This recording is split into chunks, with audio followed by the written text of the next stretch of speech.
Just arrived in Belo Horizonte for business, and I've got a couple hours of spare time, so I'm going to go to the central market. The airport was built about 40 kilometers from downtown, so it's really ridiculous to take a taxi. I always take the airport bus. It costs about $8. It's air conditioned and you can sleep better on it because it's going to take you a long time to get downtown, longer than your flight.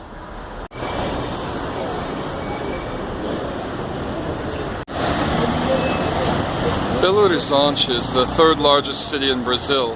It's got about 7 million people, and it's less than 100 years old. It was really founded in the 1920s when they moved the capital from the much smaller Ouro Preto up in the mountains to a place that they could have more space to develop. So the downtown area is a very well-planned city with well-organized streets, a lot of buildings. It looks kind of like something from the 1950s or 1960s, most of the buildings, and the rest of the city is just this huge sprawl. Now, most people who live here come from smaller towns in the countryside. They mostly just hang out with people from their own town, so it's a place where it's really kind of hard to get to know people.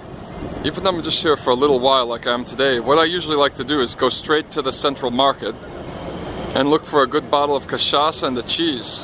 Belo Horizonte Central Market is one of the best markets in Brazil.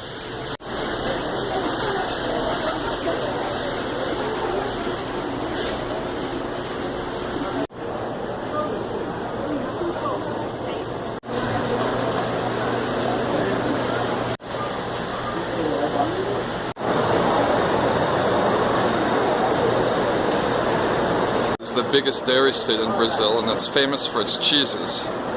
A lot of the cheeses don't really have names, they're just named after the farm that they come from, and they're sold three ways: fresh, semi-dried, or dried. Tobacco, which is rolled up in cords and either chewed or cut into pieces and smoked. Now I've got myself a cigarette rolled in corn husk. It's a tobacco cigarette. It's something they smoke in the countryside out here. I don't usually smoke cigarettes, but it's something I do to, this is something silly to do to kill time while I'm bumming around in the market.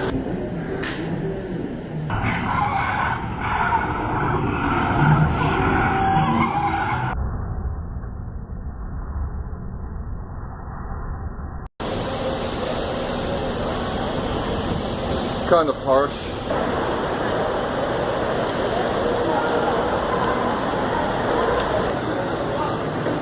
Vamos ao preparo do produto.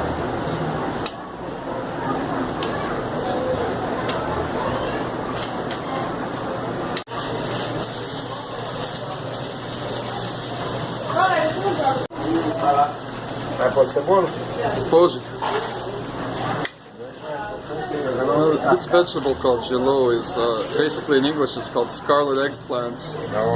No one ever eats it in an English-speaking country though, so I just call it gelo.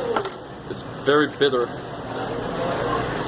And chorizo, the sausage is mixed with, is the Brazilian equivalent of black pudding, made from pig's blood. Okay. Now, what I usually like to have with this plate right here is a good cachaça.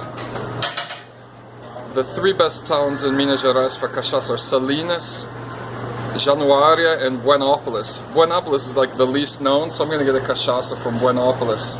Pode me dar cristalina, por favor? This is probably the most manly breakfast you can have.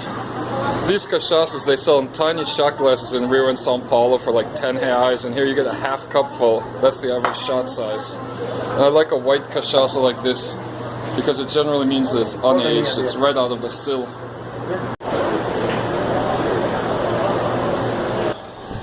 My favorite cachaças are the ones that come in recycled beer bottles. And I'm gonna buy a bottle of the same thing I had with my gelo and blood sausage, a bottle of this cristalina. I like it. It's cheap, relatively cheap, $6-7, and it's delicious. Well, it's getting hot out. I'm finished here in the market. I've got to go to a meeting. I'm flying back to São Paulo this afternoon. It was well worth my time coming here for a couple hours. I'm all stocked up with cheese and cachaça to bring back home with me.